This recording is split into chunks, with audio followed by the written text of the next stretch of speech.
Thank you, Greg, and good morning, everybody. My topic, plant establishment. With canola, Greg and some of the guys talked to me about it, and I guess I'm probably the one that's been in canola the longest in the region. In 1979, just a little background, I moved up to Langdon as Cavalier County Extension Agent. And at that time, there was a few thousand acres of rapeseed. Canola hadn't come about, but basically the same plant. And with the Langdon Research Extension Center right there, it gave me a great opportunity to help with research or learn about what was being conducted at the research center and then relating it back to farmers. And I'm old school and I learn a lot from farmers. So over those years, I hopefully picked up enough of things that can help others out. And obviously, in some of these agronomic things with canola and any crop, there isn't always a yes or no, but that's basically the background of my experience. With this cover slide, you can see the canola in the background.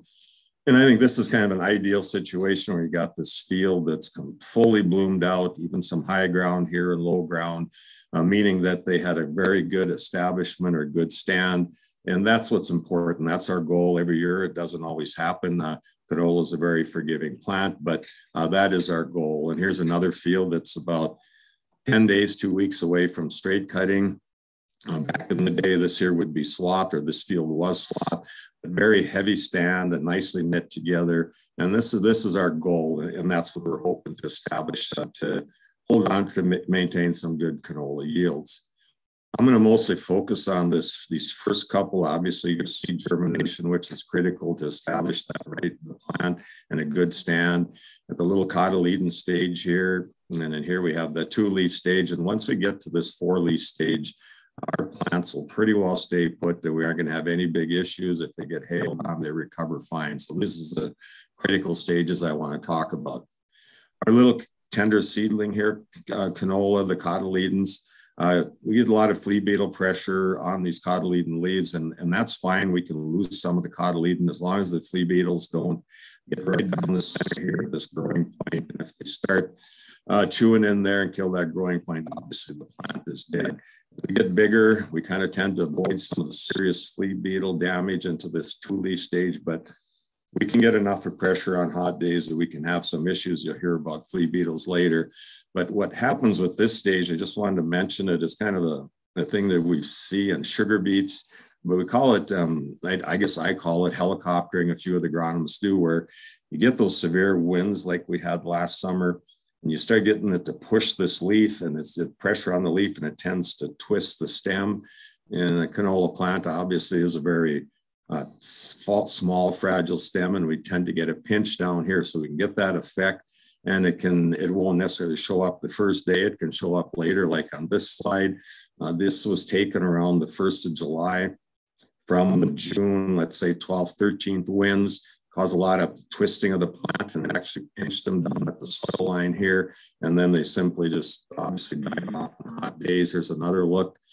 This particular field, there's a plant that just senesced and died. So when we're evaluating our stand, we have to keep looking, even once it's nice to erode, for potential concerns like this. But canola has a huge ability to compensate. So the plants we have left here, they're going to branch out, they're going to tiller, and it's going to fill in this field just fine. And there was really no yield loss in a field like this. This is an ideal situation where we have a good residue around them plants. It's a no-till situation, but the big concern we have, and I want to address a little bit, is to get that seed up and out of the ground with all this trash and residue. But that residue is keeping us from having sandblasting, the wind blowing I've talked about. So it's a nice situation, but how we're going to get that plant out of the ground. I mentioned this because we have seen over the last few years, we have a nurse or cover crop. We really don't get a plant cover crop intentionally for canola, but I think we really could do it like the sugar beet guys do. And here, this is just volunteer wheat coming along right when the canola was planted, and the volunteer wheat was coming up at the same time. And actually it does protect that little seedling, anything to stop that wind abrasion or twisting of the plant. So in most cases, I would say to leave that volunteer grow as long as you can, because obviously it'll come out good with our herbicides. I just put this out here. It didn't show up the best. I took it the other day, but this is a large canola seed. This seed lot had 85,000 seeds per pound. So a large seed for canola. There's our wheat seed, average size wheat seed. And way over to the right, this is typically, if I compare it, about 145,000 seeds per pound. So that's quite a difference, and it's obvious on seed size. But what's really helped in recent years, or I guess probably been already 20 years, where the seed treatments have typically a blue color.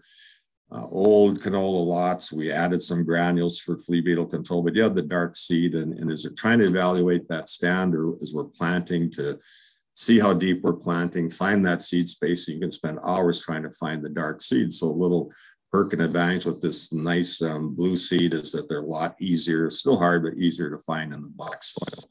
This is just a plant with flea beetle. All these are factors that obviously affect any crop you're planting for germination and emergence. We have our soil moisture, and then soil temperature is a big thing. I refer to the chart on the next page. That's really what it takes, or what temperatures are needed for canola germination. We have all these different things. Slow your speeding, the planter speed down to get better spacing, and so on, and placement of the plant for the seeds. Seeding depth, I'm not going to mention a lot about it, but you see literature all over says plant or seed the canola at 1/2 to 3/4 of an inch. And we start thinking about 1/2 inch, that's just barely in the ground. And if you're seeding or planting on a day, we have really hot conditions the next 2-3 days, no chance of rain, that seed bed will completely dry out. So I say, in those conditions, would dry in the forecast, go down to 1.25 inches, maybe even 1.5 inches. If there's no chance of rain, if you're placing it nicely into moisture, if you're just laying it in dry soil, yeah, then I guess 1/2 inch will be fine. You just wait for the right rain. Seed soil contact and so on, all these factors are important. Here's a little bit on the germination. Nothing new to anybody, but I always hear people talk. We talk about soybeans and corn. We like 50-degree soil temperatures, and you hear canola thrown in there too. Well, we should have warmer soil, but at these charts here, this gold here, that's 44 degrees, and that's very good within 3-4 days. Most of the seed is germinated, and within 10 days, you've got that crop up. So even at real cold temperatures, the germination process will start, but like with all crops, it's going to take a while the cooler it is. But canola, that cool season crop, we can do pretty well with some cool soils. The seed soil contact is what we think of with all the crops we plant, or any seed, garden, wherever. Good firm soil around that seed, and then we got the moisture there for the seed to take on. It's only taken on moisture from part of the side of the kernel. It's going to have some issues. Obviously, this isn't a canola seed, but the same principle involves, you want that seed in the soil so we can get that moisture uptake. This is probably the biggest thing, all this reduced till, no-till, and we're going to see a lot more of it with all the changes in carbon credits and that, just a lot more no-till. But this hairpinning, it's a pretty serious situation with all crops we plant, but more so with these small seeded crops like canola, that very tiny seed. We do need that soil around the seed so it can take in the moisture and have a chance to germinate. So some of these new planters have trash cleaners or row cleaners that push that residue to the side.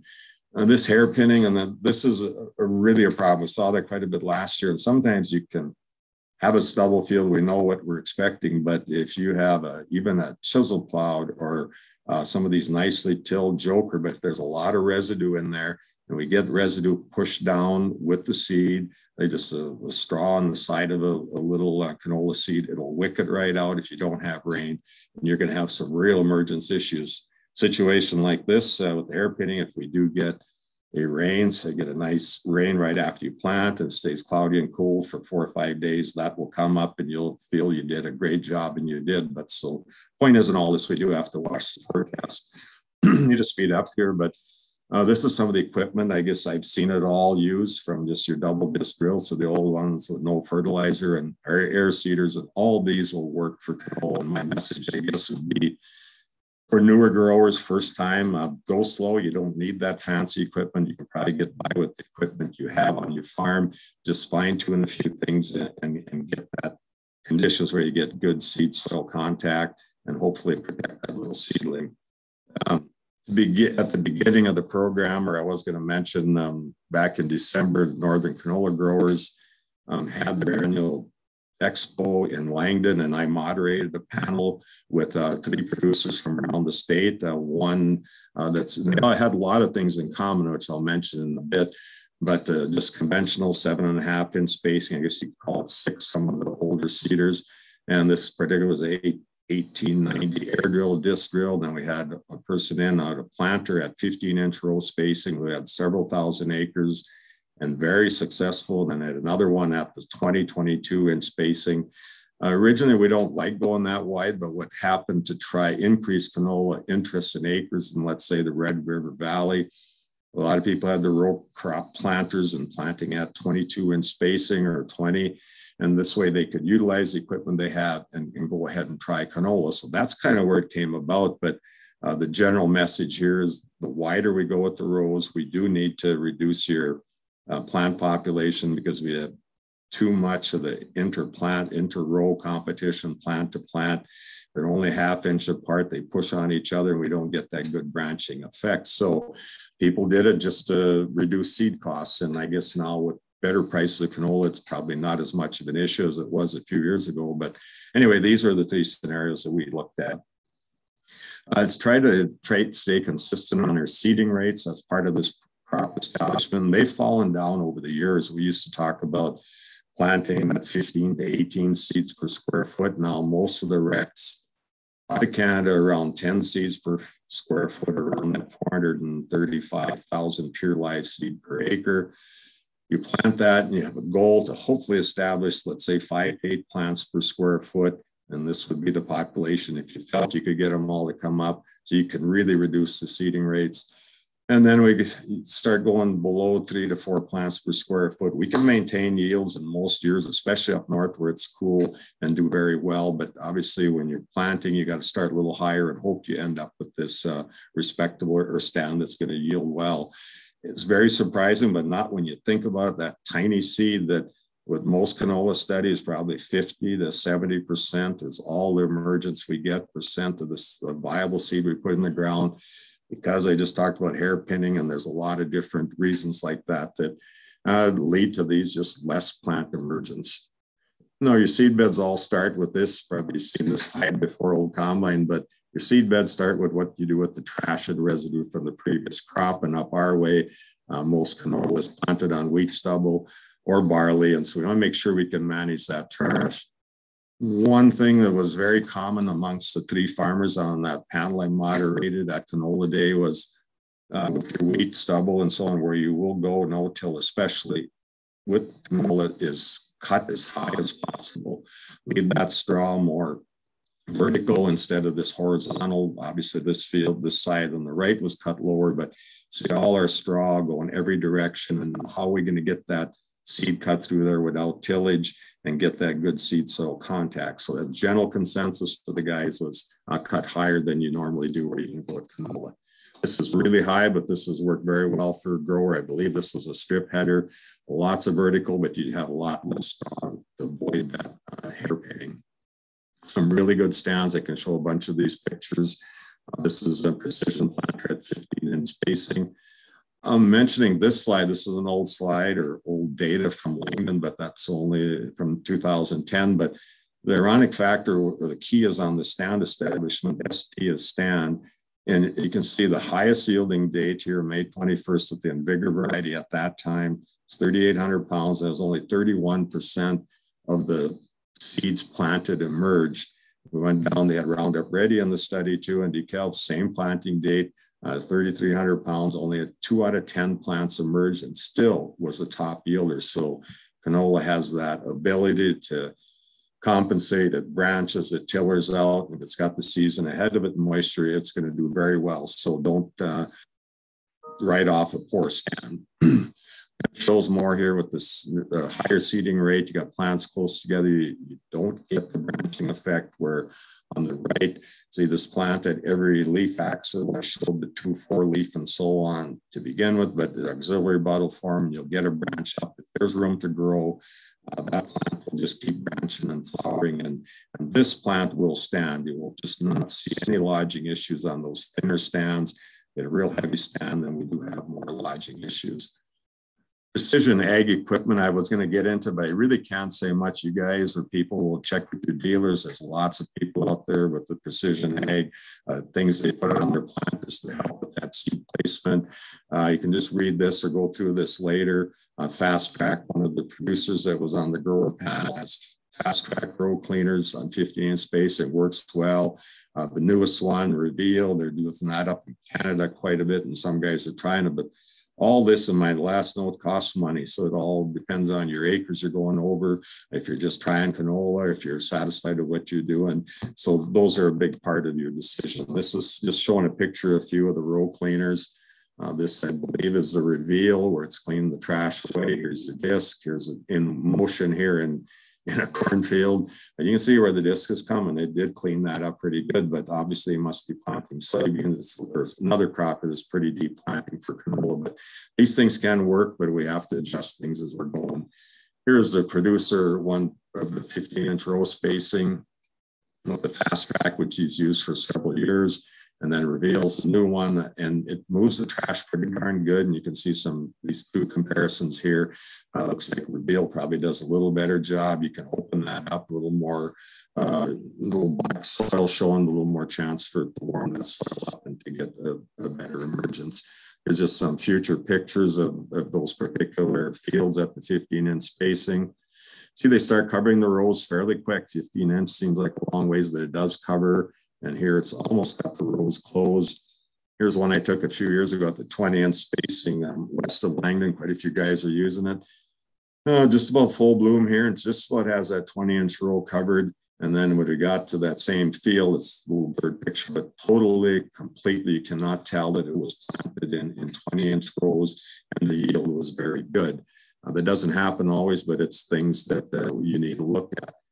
Here was a comparison from Roseau. This is from 2017, 7.5-inch conventional air seeder at 5 pounds, yield 2,300 pounds, singulation, 22-inch spacing, lowered the seeding rate, saved a lot of costs there, and actually ended up higher yield. Now here's just a few more examples. 2016, we had some real good yields at low rates. 2017, and most of these were monitored, or they were actual yields. They weren't just stretched. This is what I saw out there when we were measuring with the farmers. 20-inch does very good. This guy by Minot had 1,950 pound average with very little rain in 17. And so any crop we're growing, when you get the canola out there, what the advantage of canola still is, next year you look out here and you've got a good stubble for the next year to plant your soybeans or wheat into it or whatever in the no-till or minimum till situation.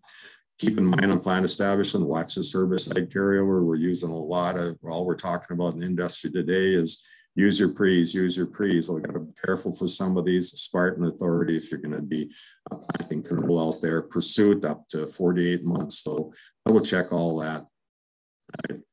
Hans mentioned about the planting date, and I always give this for Langdon, 2011, the June 16 planting date, 3,430 pound yield, 84 days from planting. That crop did emerge. So canola, very forgiving on the flowering period.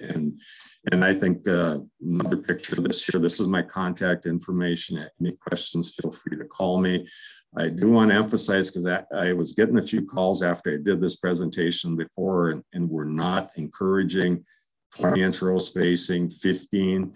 This conventional 7.5 inches worked really well. Has, I would say, 90% of the canola planted in the state is at the 16 or the 6.5, 7.5 inch space in the narrow row.